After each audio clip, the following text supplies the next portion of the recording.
Hola de nuevo. Recordarás que una tarea de este módulo consistía en hacer un test de creatividad, el test de Saturnino de la Torre. Vamos a ver en este vídeo cómo se corrige el test, cómo se analiza lo que se ha hecho para tener una estimación, aunque sea aproximada, cualitativa, de nuestro potencial creativo en este momento. Si no has hecho el test todavía, tienes que parar el vídeo y realizar el test y entregarlo como tarea en la plataforma web del curso. Repito, no debes seguir viendo este vídeo antes de hacer el test, porque entonces los resultados se van a condicionar muchísimo. Esta tarea tiene varias fases. Es una evaluación entre pares. Lo primero, hacer el test uno de forma personal, individual, y entregarlo en la plataforma. La segunda fase, que es la que vamos a iniciar ahora, consiste en evaluar el test. Pero no vas a evaluar tu test personal, que lo puedes hacer si quieres, por supuesto, sino que vas a evaluar lo de los test de algunos de tus compañeros. Ellos van a valorar de forma anónima lo que tú has realizado. Es una evaluación entre pares. Bueno, pues vamos con ello.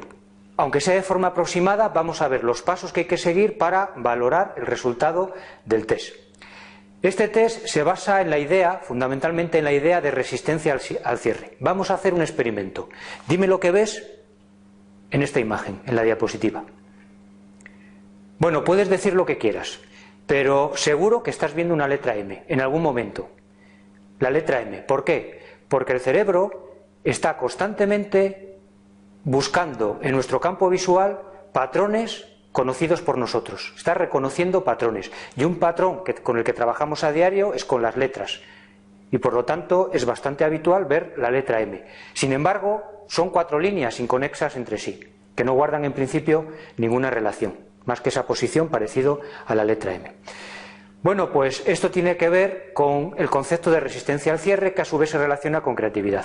Un psicólogo norteamericano, Ellis Paul Torrance, dijo que una figura incompleta provoca en las personas cierta tensión, una tensión inconsciente, sutil, una tensión mental. Para reducir esta tensión tenemos tendencia a cerrar las figuras incompletas de la forma más rápida y sencilla posible. Resistirse a este cierre prematuro, la resistencia al cierre, es un indicador de creatividad. Y es uno de los indicadores que se puede deducir de este test y que por lo tanto nos da una medida de la creatividad, de nuestro potencial creativo. Vamos a ir viendo los indicadores. Vamos a trabajar con 7 de ellos, que no son todos los que se pueden ver en este test, pero son 7 indicadores interesantes, fáciles de analizar y que nos van a dar una idea, aunque sea aproximada. Vamos a verlos de uno en uno. El primero es, por supuesto, el de resistencia al cierre. Esto es un ejemplo de un test de una persona sin resistencia al cierre que lo ha completado de la siguiente forma, con unas líneas rectas o curvas lo más sencillas y rápidas posibles, y ya lo dio por acabado.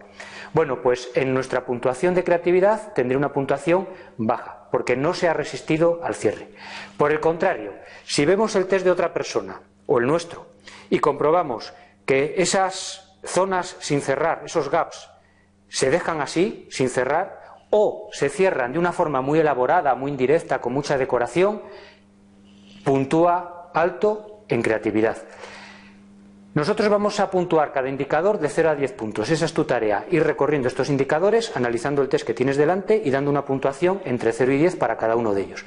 Por lo tanto, el primer indicador de resistencia al cierre se puntuaría de la siguiente forma. Un 0, nota mínima, si todas las figuras, las 12, están cerradas de una forma rápida y sencilla. O una nota máxima de 10 en el caso de que no se cierren estas figuras o se haga de una forma muy elaborada, de una forma indirecta, con decoración, con colores, con elaboración, dedicando tiempo. Vamos. Bueno, pues tú tienes que otorgar una puntuación aproximada, sin gastar mucho tiempo, entre 0 y 10, echando un vistazo a cómo se han completado esas 12 figuras. Y ese es nuestro primer indicador de resistencia al cierre. El segundo, que es fácil de explicar, es el de originalidad. Tiene que ver con el usar o el plasmar en ese dibujo, al completar el test, figuras u objetos que se le ocurren a la mayoría de la gente o figuras u objetos que son totalmente originales y que es raro que se le ocurra a los demás. Claro, aquí el problema es saber cuáles son los objetos que la gente pone habitualmente. Bueno, pues el autor de este test, Saturnino de la Torre, que lo ha administrado miles de veces, pues tiene una estadística que la pone en sus libros de las figuras que más se repiten. Por ejemplo, la primera figura, de arriba a la izquierda, se suele completar como una seta, un árbol o un florero. Bueno, pues habría que ir recorriendo esas 12 figuras y diciendo, ¿se ha completado con un objeto típico, poco original? Entonces tiene una puntuación baja. ¿Se ha completado con un objeto que yo creo que no se le ocurre a nadie o a muy pocas personas? Entonces tendría una puntuación alta. Claro, para hacerlo bien habría que tener o saber los objetos típicos, los objetos poco originales de cada figura. Yo te pido que dediques un tiempo limitado y que hagas una estimación global. De todas formas, aquí en la diapositiva y en el material del curso tienes la lista de los objetos que comúnmente se citan o comúnmente se dibujan. Por ejemplo, la anteúltima figura se suele completar, la ves y es que parece una carretera, pues efectivamente se suele completar como una carretera o como una vía de tren. Las palabras que tienes aquí en rojo se refieren a las que más se reflejan en los test que típicamente se realizan. Las que están en naranja con un poco menos de frecuencia y las que están en verde con menos frecuencia todavía. Pero son las menos originales, las que suelen aparecer en mayor medida. Así que para puntuar este indicador de originalidad podríamos poner un 0 si todas las primeras figuras son de las típicas que pone todo el mundo. O sea, la primera la ves y dices, esto es una seta. La segunda, esto también lo pone todo el mundo, etc. Y tendría una puntuación máxima, al contrario, si miramos las figuras y son nada típicas, son raras, curiosas, no están en esa lista que hemos visto. Vamos con el siguiente indicador, el de elaboración. El indicador de elaboración es fácil también de explicar, tiene que ver con el nivel de detalle, con la decoración, con los colores, con la ornamentación. Aquí tienes dos ejemplos de dos extremos. En el primer caso, a la izquierda, tenemos un test que se ha completado con figuras con poco detalle, de una forma rápida, escueta, sin decoración, sin colores. En la parte de la derecha, un test que tiene más elaboración, que puntuaría más alto en elaboración, porque se observa detalles. Fíjate que la primera figura del test de la derecha, la primera figura, es un árbol, con lo cual puntúa poco en originalidad. Pero puntúa alto en detalles, porque esta persona ha pintado un árbol, pero con las raíces, con hierba, con los frutos, incluso unas piedras. Por lo tanto, para puntuar este indicador, pondríamos un 0 si todas las figuras son muy esquemáticas, muy escuetas, sin detalle.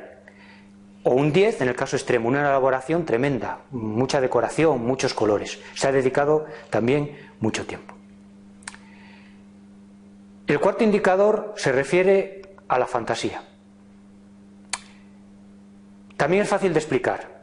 Si miramos ese test y reconocemos objetos del mundo ordinario, decimos, ah, esto es un pie, esto es una cabeza, esto es un ratón. Pues son figuras poco fantasiosas. Está claro que la fantasía tiene que ver con la creatividad. Sin embargo, si miramos el test y decimos, ¿pero qué es esto? No lo reconocemos, es una criatura extraña, algo que no sabemos lo que es, como esto, que es un gorro de un bufón, una tienda de campaña rococó, no sabemos. Entonces puntuaría alto en este indicador de fantasía. Por lo tanto, para corregir este indicador pondríamos un 0 si son todas las figuras, las 12 las reconocemos. Y pondríamos la puntuación máxima si no somos capaces de decir lo que es. Decimos, esto es algo fantasioso, no se me ocurre. No tiene que ver con el mundo ordinario. Un ejemplo sería dibujar un ratón. Pues un 0, porque es un objeto ordinario. Un ratón con trompa de elefante puntuaría un poco más alto, porque es algo fantasioso. Y una criatura totalmente extraña y desconocida, pues puntuaría con un valor máximo. Vamos con el quinto indicador, que es el de conectividad. Las personas creativas tienen la característica de conectar cosas que aparentemente no están conectadas. Y así se consiguen resultados creativos, nuevos descubrimientos. Bueno, pues la conectividad también está plasmada en este test. ¿Quién nos ha dicho a nosotros que no podamos interconectar las 12 figuras entre sí? Este es un ejemplo. Aquí, escondidas, están las 12 figuras de partida, pero esta persona lo ha envuelto todo en un único motivo, que interconecta las 12 figuras. Bueno, pues para corregir esto, lo que habría que hacer es contar o ver de alguna forma la conexión entre las figuras. Si no hay ninguna conexión, todas son independientes, un 0. Todas están interconectadas entre sí, pondríamos puntuación máxima. Ojo que esta conexión no tiene por qué ser explícita, no hace falta dibujar, basta con que sea una conexión conceptual. Por ejemplo, si una persona dibuja varios instrumentos musicales de forma independiente que no se toquen entre sí, pero formando una orquesta, eso también sería conectividad, puntuaría más alto. O dibujar un ratón y al lado, sin conexión, una ratonera. Están conectados conceptualmente. Así que eso también puntuaría alto en este indicador de conectividad. Vamos con el sexto indicador, que es el alcance imaginativo, que hay que explicar un poco más. Mide de alguna forma la creatividad transformadora, nuestra capacidad de cambiar de perspectiva, de movernos, de trasladarnos cuando hacemos algo. Bueno, pues lo habitual en este test es que las figuras de partida, esas líneas, esos dibujos, sean el elemento central de lo que dibujamos. Por ejemplo, tenemos un par de líneas y nosotros lo convertimos en un árbol, pero esas líneas son el tronco del árbol, un elemento central. O tenemos un círculo y lo convertimos en un reloj, pero el círculo es la esfera del reloj. Bueno, pues el alcance imaginativo mide nuestra capacidad de transformar, de mover y que esas figuras iniciales sean elementos secundarios en lo que dibujemos. Y estos son dos ejemplos muy buenos. En el caso del reloj, las figuras de partida ahora son secundarias, es una parte de arriba de la caja del reloj, no es la parte central. Y en el caso de la mano, la figura inicial es una de las uñas de la mano, un elemento totalmente secundario, porque hay otros 4 dedos y una mano. Bueno, pues así medimos el alcance imaginativo. Si las líneas de partida son el elemento central de todas las figuras, un 0.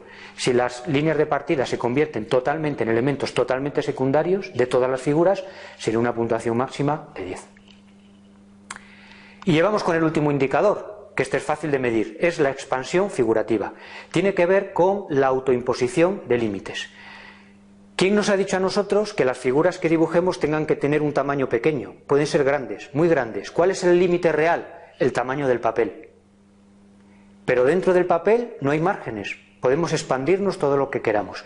Eso es un indicador de creatividad. Una característica de las personas creativas es que reconocen los límites y no se autoimponen límites artificiales que no existen. En este test, en esta hoja de papel, no había límites, con lo cual podemos puntuarlo midiendo de alguna forma el tamaño de las figuras. Una figura que se expande mucho, que se sale del papel, puntuaría alto en este indicador.